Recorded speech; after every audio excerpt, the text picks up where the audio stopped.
Welcome. In this lecture, we're going to talk about extrema, or minima and maxima, of various different kinds. I started with the graph here because it can actually, if you want your graph to have certain properties, it can be a little bit difficult to draw it on the fly. And now I'm seeing this already doesn't quite look like a function there, but I think it's close enough that you know what I'm aiming at. And we're just going to kind of go through, and as I go through what the different things are called, we're going to kind of find them on here. So hopefully that'll be helpful in illuminating what I'm talking about. So we're going to say that, so the first thing that we're going to look at is that f is going to be called, so f has, oops, so f, this is what I wanted to use, so f has, and then we're going to say an absolute minimum, so has an absolute maximum, which of course we often abbreviate with max, okay? Or another way that we would call this, so absolute maximum, also called, and that's box set, so absolute maximum, which is also called here a global maximum. So also called a global maximum.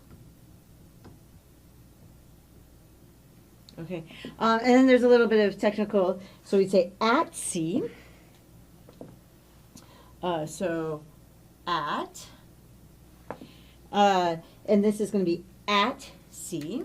So C is where it's at, so that's going to be very important. So when does that happen? This happens when we have that f of C, so this is the C here, is going to be greater than or equal to f of x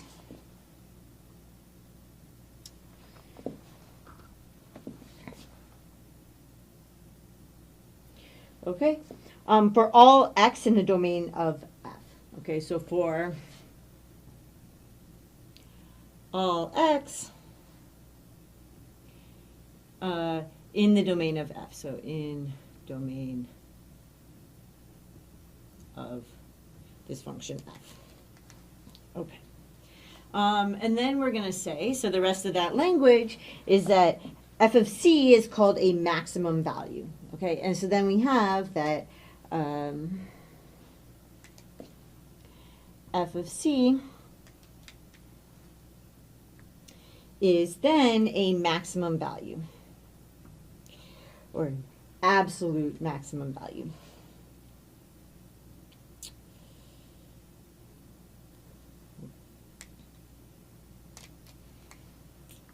So absolute maximum value. And this is something to kind of keep straight when we're saying that something, so if we're talking about it's a maximum at C, and an f of C is an absolute maximum value. Okay, so let's start by putting these on the graph. Okay, so we're looking for C, and we're looking for, this actually has to be the very, very highest point on the graph, okay? So this is actually here, so this is C, okay?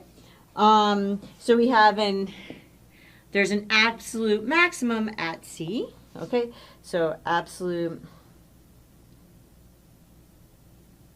max at this C, okay? And then up there is the absolute or global maximum. So this is the absolute or global maximum. So over here, right here, so this is f of C.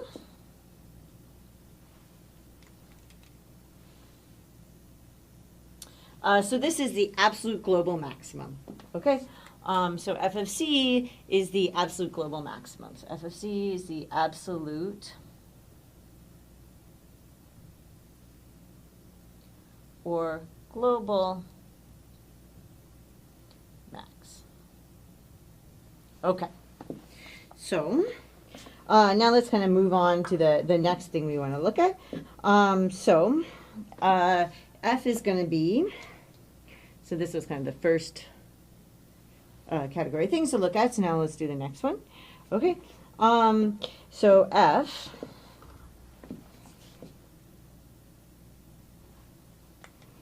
has an absolute minimum and absolute minimum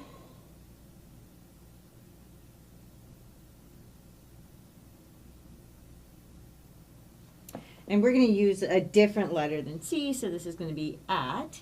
And let's just use B. That's a totally fine way to do this. So this is at B. Okay, so what is, again, this would be like a possibly called a global minimum. Okay, and let's box that. Right, so this is also called a global minimum. It's just two different names for the same thing. But it's good to know when somebody might be using different terminology. I know it'd be nice if everybody used the same terminology, but people don't, so it's good to know. Okay, so when does this happen? So this happens when we have that, so this is going to be the opposite inequality, so we're going to have that, now this is a less than or equal to, so we have that f of b is going to be less than or equal to f of x, right, for all, and this is again for all x in the domain of f. So all x in domain of f. Okay. And then we're going to say that f of c is an absolute minimum value. Okay, so then in this circumstance we have that f of b, f of b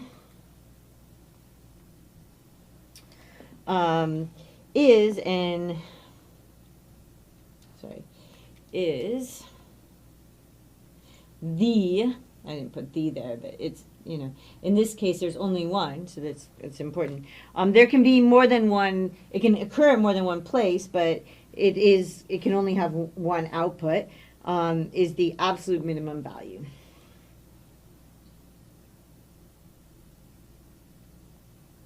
So absolute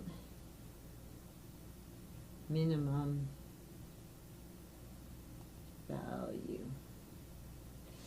Okay, so absolute or global minimum value.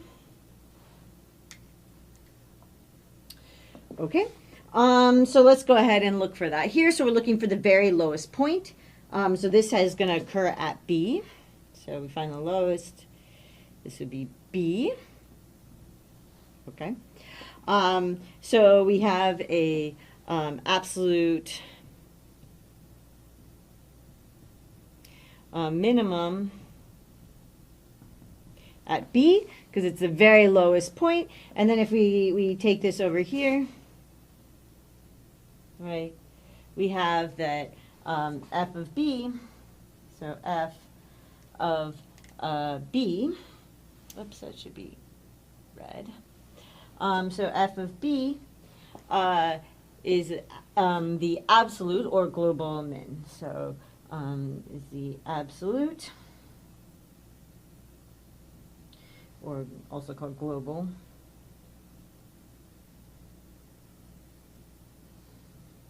minimum. Okay. And this is also, okay, so in both cases, so a little bit more language. So in both cases,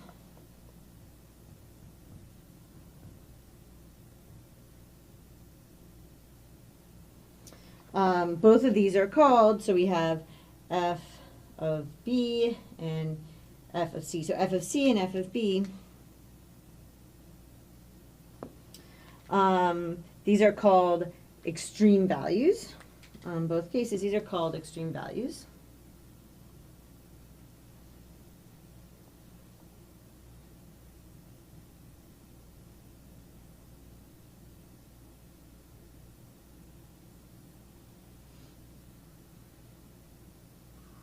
Okay, so we have those. So now there's another thing. So there's another terminology which is local. Okay, so when we say local, so then there's this term local, which a lot of times we'll abbreviate like this maybe. Okay, so local, if we put this in front of anything, it means we're only comparing to values close by. Okay, so this means only comparing to values close by.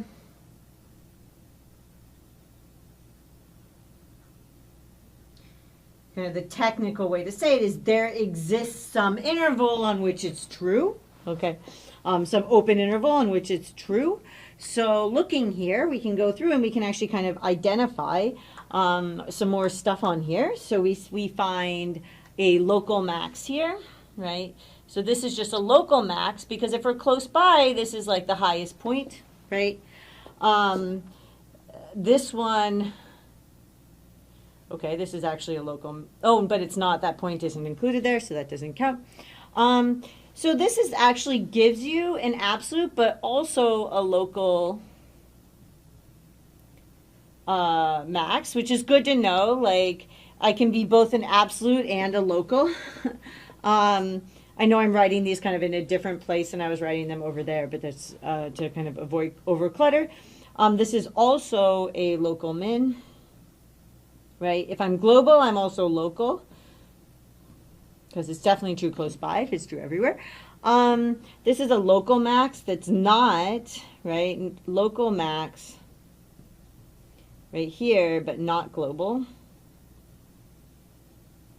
Right, because it's not the highest point overall, but, you know, if I'm there, I do kind of look down if I'm looking close by, and this would be a local min, but not a global one.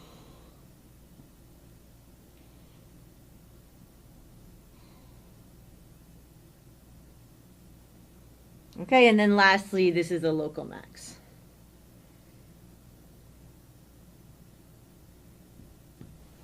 Okay, so I think I hit on all of them. So global, and one of the things that people get a little bit confused at, if I'm saying it's at C, then C is where it's at, but the actual max would be the output. So you need to plug that into your function. Okay, and then a similar thing with minimum. So that's things that people get confused by. The other thing is global means it really is the biggest value you can have, or the smallest value you can have. And then if I say local, it means if I'm just looking close by, I think it's the max or the min. Okay, so I hope that made some sense, and I'll see you in the next lecture. Sure.